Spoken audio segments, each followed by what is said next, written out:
Friends, welcome back to this channel Pratham sir. आप मेरे साथ सीखने वाले हो 2020 में आया हुआ एचएससी बोर्ड का न्यू सिलेबस इंग्लिश सब्जेक्ट के लिए। लेसन नंबर 8 से शुरुआत करते हैं गाइस, वॉयगिंग टुवर्ड्स एक्सीलेंस। इस लेसन के राइटर का नाम है गाइस अच्युत गोडबोले। काफ़ी अच्छे राइटर है गाइस और काफ़ी बड़े राइटर है। इन्होंने ऑटोबायोग्राफी इनकी लिखी है गाइस। तो आगे चल के आपको सब कुछ चीज़ें पता चली जाएंगी गाइस। तब तक गाइस वीडियो अच्छी लगती है तो वीडियो को लाइक कर देना। चैनल पे नए आ रहे हो तो चैनल को सब्सक्राइब करना बिल्कुल भी मत भूलना गाइस। भले वीडियो पूरी देखने के बाद वीडियो को लाइक करना गाइस, पर अपनी ओर से एक लाइक पक्का करके जाना, क्योंकि आपके एक एक लाइक से एक एक मोटिवेशन मिलता है गाइस। तो चलिए वीडियो को शुरू करते हैं। वॉयगिंग टुवर्ड्स एक्सीलेंस, लेसन नंबर 8 का नेम है गाइस वॉयगिंग टुवर्ड्स एक्सीलेंस, जैसे कि आप स्क्रीन पर देख सकते हो। तो अभी एक एक करके डिटेल में इसके एक्सप्लेनेशन करेंगे लेसन का। धीरे धीरे पार्ट्स आएंगे गाइज। ये पार्ट 1 होने वाला है, बेसिकली पार्ट 2 आएगा। धीरे धीरे डिटेल में हम लेसन को पढ़ेंगे गाइज। तो वॉयगिंग टुवर्ड्स एक्सीलेंस, तो वॉयगिंग का मीनिंग क्या है गाइज? सफ़र। और एक्सीलेंस यानी आपको तो पता ही होगा गाइज, एक्सीलेंट यानी सबसे बेहतर। तो सबसे बेहतर बनने के लिए सफ़र, सबसे बेहतर बनने तक का सफ़र, ये ऑटोबायोग्राफी में आपको मिलेगा गाइस। तो आपको अगर पता नहीं होगा तो ऑटोबायोग्राफी का मीनिंग बताना चाहता हूँ गाइस। ऑटोबायोग्राफी यानी खुद की कहानी खुद से ही लिखी हुई, खुद की कहानी खुद से लिखी हुई, इसे हम ऑटोबायोग्राफी कहते हैं। तो आपका अभी आप बोलेंगे भाई आपको कैसे पता चला कि ऑटोबायोग्राफी ही है? तो आप जब लेसन के स्टार्टिंग करते guys, I had a very simple upbringing. तो जो आई है गाइस, वो हम खुद के लिए ही इस्तेमाल करते हैं। तो देख सकते हो आप, आई had a very simple upbringing. तो आई जो है हम खुद के लिए इस्तेमाल करते हैं। तो इससे अपने को पता चलता है गाइस कि ये ऑटोबायोग्राफी है, क्योंकि खुद के लिए ही लिखी गई ये स्टोरी है। तो चलिए लेसन को स्टार्ट करते हैं गाइस। सबसे पहली लाइन है, I had a very simple upbringing. Upbringing का मतलब है गाइस बचपन से अभी तक का सफ़र, मतलब उनकी करंट जो एज है गाइस वहाँ तक का सफ़र। तो लहान ते मोटे होणे मराठी में guys. Okay, I had a very simple upbringing. मेरी जो लाइफ थी गाइस अभी तक की, वो बहुत ही सिंपल थी, ऑर्डिनरी थी। कोई मैं बहुत बड़ा रिच नहीं था, बहुत सिंपल ऑर्डिनरी फैमिली से बिलोंग करता था। We were a lower middle class family. देखो यहाँ पे उन्होंने बोला है कि हम एक मिडिल क्लास फैमिली पे बिलोंग करते हैं। Our 300 square feet house did not even have basic amenities such as fan, a refrigerator, geyser, dining table or a gas stove, live alone on a air conditioner or a car। तो यहाँ पे इन्होंने बोला है कि हमारा जो घर था वो 300 स्क्वायर फीट था। 300 स्क्वायर फीट यानी कितना? 2 कमरे। जब बेसिकली घर जो है गाइस वो 4 कमरों का होता है, तो 2 कमरे, सिर्फ 2 कमरों का उनका घर था, इतना ही 300 स्क्वायर फीट रहता है। तो ये जो राइटर है, वो राइटर ये अपने को बोलते हैं कि हमारे पास 2 कमरों का हमारा घर था। बेसिक एम्यूनिटीज़ भी नहीं थी, तो बेसिक डेली नीड्स जो होती है वो भी उनके पास नहीं थी गई, such as fan, refrigerator, geyser, dining table, gas stove वगैरह, तो उनके पास वो तक नहीं थी guys. Okay, it was only when I enter the college that I got a watch and we got a dining table and a gas stove at home. तो जब उन्होंने कॉलेज में एंट्री की गई, जब कॉलेज में वो एंटर हुए, तब उनको सबसे पहले बार एक घड़ी मिली गई, उनको एक वॉच मिली, डाइनिंग टेबल मिला और गैस स्टोव सबसे पहले बार उनको मिला गई जब उन्होंने एंट्री की गई, कॉलेज में उन्होंने एंट्री की। उसके बाद nevertheless culturally I had a rich childhood.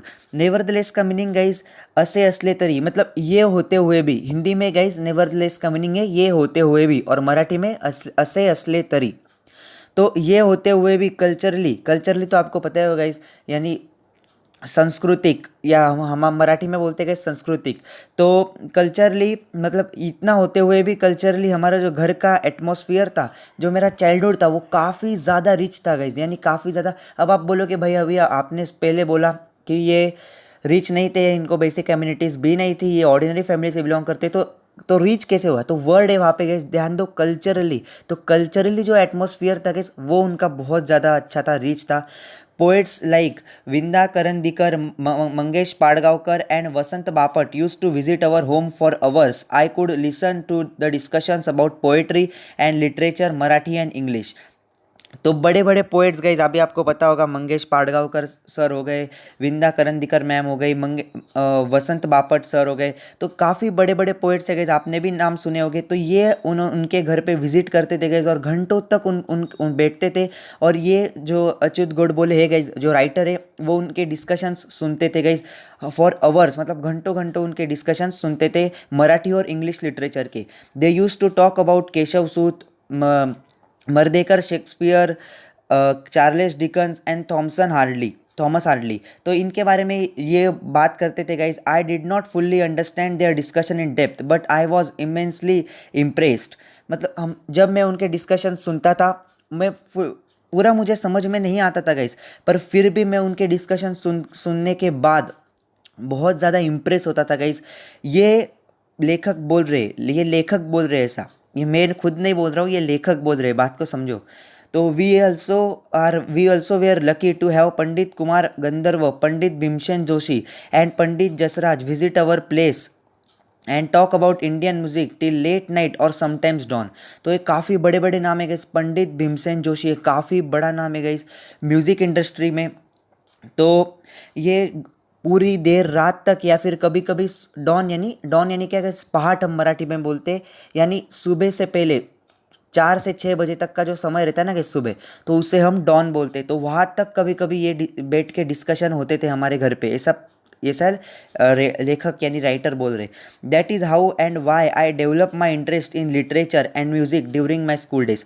तो ऐसे करते करते ही, और इसीलिए मेरा इंटरेस्ट जो है वो लिटरेचर में भी और म्यूज़िक में भी, दोनों में मेरा इंटरेस्ट बहुत ज़्यादा स्कूल के दिनों में ही बढ़ गया। तो लिटरेचर के लिए क्यों गाइस, लिटरेचर के लिए जैसे मंगेश पाडगांवकर सर, वसंत बापट, ये बड़े बड़े जो नाम है ये इनके पास आते थे गाइस, बड़े बड़े जो राइटर्स है ये इनके पास आते थे। और या आप बोलोगे म्यूज़िक में क्यों, तो म्यूज़िक में पंडित भीमसेन जोशी, पंडित कुमार गंधर्व, ये बड़े बड़े संगीतकार इनके पास आते थे। तो इसलिए इन लेखक का इंटरेस्ट उनमें बढ़ गया। आई did not and even today don't understand the grammar of music. उतना करके भी आज तक मुझे म्यूज़िक का ग्रामर तक पता नहीं है। बस म्यूज़िक मुझे कुछ भी, म्यूज़िक आती है पर ग्रामर जो म्यूज़िक का बेस होता है वो मुझे पता नहीं है। But I began to love it tremendously since then. Tremendously यानी क्या, to a very great extent. But तब से मैं म्यूज़िक को बहुत ज़्यादा पसंद करता हूँ। मुझे अभी तक उनका ग्रामर पता नहीं है, ऐसा राइटर बोल रहे, पर मैं उनको बहुत ज़्यादा पसंद करता हूँ। Most of the times the topics of discussion at our home were about music, literature, painting, sculpture etcetera. कई बार हमारे घर पे जो डिस्कशन के टॉपिक्स हुआ करते थे वो कौन से थे, म्यूजिक, लिटरेचर, पेंटिंग, स्कल्पचर और कई सारे etcetera. I could listen to the discussion about Van Gogh, Mozart and Michelangelo etcetera. उनके भी ये जो राइटर है वो डिस्कशन सुनते थे, काफ़ी बड़े नाम है guys. It was because of such a milieu, यानी क्या, सेटिंग एनवायरमेंट, सोशल एनवायरमेंट। ये क्यों होता था, ये सोशल एनवायरमेंट के कारण ही होता था। It was because of such a milieu around me that I had a firm belief which I still hold that all arts are equally equal. तो ये बहुत बड़ी लाइन है गाइज जो राइटर ने बोली है कि बहुत बड़ी लाइन राइटर ने बोली है गाइस कि ऑल आर्ट्स आर इक्वल। उनके पॉइंट ऑफ व्यू से, उनके पर्सपेक्टिव से सभी जो आर्ट्स है, जितने भी आर्ट्स ऑन अर्थ है गाइज, वो सभी के सभी इक्वल है। चाहे वो म्यूज़िक हो, वो पेंटिंग हो, कोई भी आर्ट हो गाइज, वो सभी के सभी इक्वल है। क्यों? क्योंकि उनके ऐसा उनमें क्यों है माइंड ऑफ व्यू डेवलप हुआ गाइज, क्योंकि उनके जो घर में जो सोशल एनवायरनमेंट था वो वैसा ही था। क्योंकि उनके घर पे कई सारे आर्ट्स, जैसे लिटरेचर, म्यूज़िक, कई सारे आर्ट्स उनके डिस्कशन होते थे, पेंटिंग, स्कल्पचर्स, ओके। तो इसलिए उनको यही लगता था कि सब, और यही है गाइस, सभी आर्ट्स इक्वल है। If not more important in our life then science and technology. सिर्फ साइंस एंड टेक्नोलॉजी ही इंपॉर्टेंट नहीं है हमारे लाइफ में, सभी आर्ट्स इंपॉर्टेंट है। I had learn from my childhood that money does not mean everything in my life. Okay, तो ये बहुत अच्छी लाइन है गाइस। कई सारे लोग आपने देखे होंगे सिर्फ पैसों के पीछे ही भागते हैं, सिर्फ पैसों के पीछे दौड़ते। ये ऐसा नहीं है गाइस, सभी चीज़ें हमारे लिए काफ़ी ज़्यादा महत्वपूर्ण है, काफ़ी ज़्यादा इंपॉर्टेंट है। तो ये लेखक राइटर जो है वो बोल रहे कि चाइल्डहुड से सिर्फ मनी ही एक ऐसे ही नहीं है कि जो हमारे लाइफ में बहुत ज़्यादा मैटर करता है। सभी चीज़ें हमारी लाइफ में मैटर करती है। It is necessary, but if at all there is something which enriches our life and puts meaning to our existence, it is the arts, music and literature. ये तो सही बात है गाइस। सिर्फ आप पढ़ाई करते रहो, आपको ऐसा लगेगा, कई बहुत बार आपको लगता भी होगा गाइस कि क्या ज़िंदगी क्या है यार, ये क्या चल रहा है ये ज़िंदगी में। पर गाइस जब आप म्यूज़िक सुनते हो आप काफ़ी ज़्यादा रिलैक्स हो जाते हो, आपका माइंड काफ़ी रिलैक्स हो जाता है। तो ये अपने लाइफ के एग्जिस्टेंस, भाई हम क्यों रह रहे हैं, इसका मीनिंग ये अपने को बताता है, अपनी लाइफ को एनरिच करता है। ये कई सारे आर्ट्स, कई सारे लोगों को पेंटिंग करने के बाद अच्छा लगता है, कई सारे लोगों को म्यूज़िक सुनने के बाद अच्छा लगता है।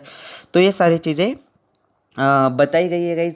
ये वीडियो 10 मिनट का ही है गाइज़। ओके, अब जो पार्ट 2 वीडियो आने वाला है वो पार्ट 2 वीडियो में हम आगे से कंटिन्यू करेंगे, कोशिश करेंगे बड़े वीडियोस बनाने की। और भी ये मेरा फर्स्ट वीडियो गाइज़, इस वीडियो को जितना हो सके उतना ज़्यादा सपोर्ट दिखाना गाइज़, लाइक कर देना, चैनल पे नहीं हो सब्सक्राइब करना बिल्कुल भी मत भूलना। हम ऐसे ही अच्छे अच्छे वीडियोस आपके लिए लाते रहते हैं और कोशिश करें कि दिन के 2 से 3 वीडियोस अपलोड करने की, ताकि जल्दी जल्दी हमारा सिलेबस ख़त्म हो जाए।